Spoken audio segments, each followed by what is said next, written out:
Hello दोस्तों, मेरे इस यूट्यूब चैनल में आप सभी का स्वागत है। आज हम भगवत गीता में बताए गए 18 ज्ञान की बातें आपको बताने जा रहे हैं।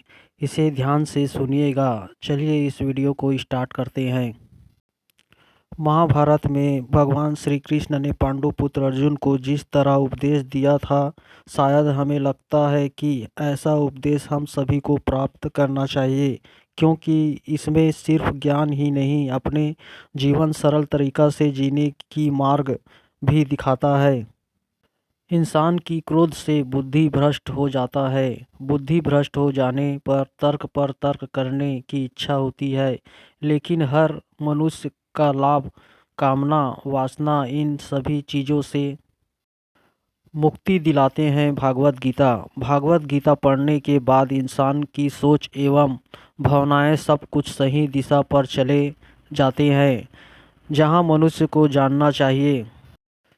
मित्रों, आइए जानते हैं श्रीमद् भागवत गीता का 18 ज्ञान की बातें।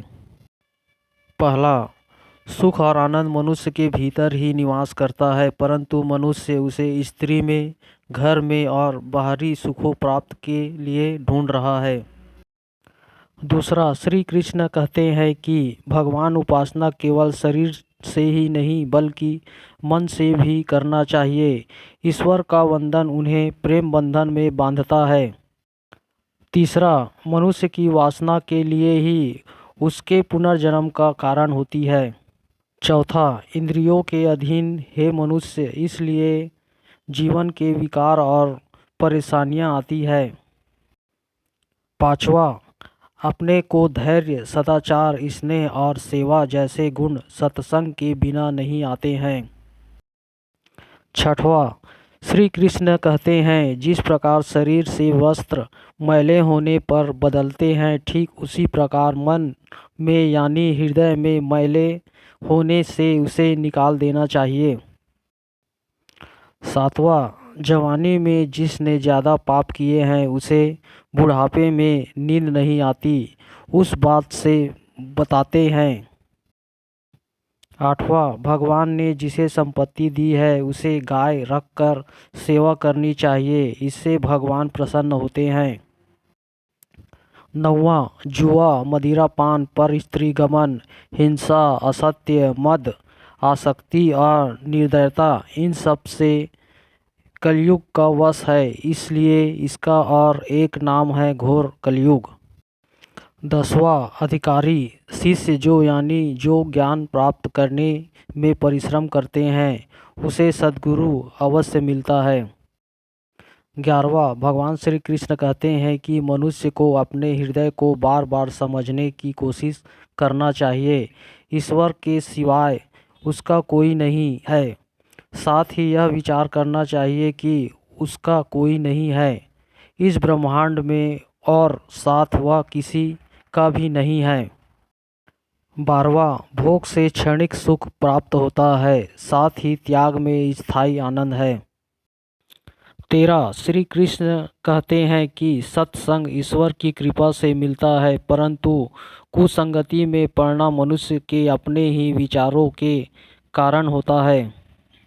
14, लोभ और मोह माया पाप के माता पिता कहा जाता है, साथ ही लोभ पाप का बाप ही है। 15, श्री कृष्ण कहते हैं कि स्त्री का धर्म है कि रोज तुलसी और पार्वती का पूजन करे, इससे उनकी सुख समृद्धि हमेशा बने रहते हैं। 16, मनुष्य को अपने मन और बुद्धि पर हमेशा विश्वास नहीं करना चाहिए, क्योंकि ये बार बार मनुष्य को दगा देते हैं। खुद को निर्दोष मानना बहुत बड़ा गुनाह साबित होता है। 17, पति पत्नी पवित्र रिश्ता बनाए रखने से भगवान पुत्र के रूप में उनके घर आने की इच्छा रखते हैं। 18, भगवान इन सभी कसौटियों पर कसकर जांच परख कर ही मनुष्य को अपनाते हैं, इसलिए मन में गलत विचार नहीं रखना चाहिए। सदैव आप किसी के साथ प्रेम भाव से रहना चाहिए। हेलो दोस्तों, अगर यह वीडियो आपको अच्छा लगा हो तो मेरे इस YouTube चैनल को लाइक, शेयर और सब्सक्राइब कर दीजिएगा, क्योंकि ऐसा वीडियो बनाने में मुझे बहुत मेहनत लगता है। अगर आप मेरे चैनल पर नए हो तो मेरे इस यूट्यूब चैनल को सब्सक्राइब कर दीजिएगा और बगल का बेल आइकन प्रेस करना ना भूलिएगा। धन्यवाद।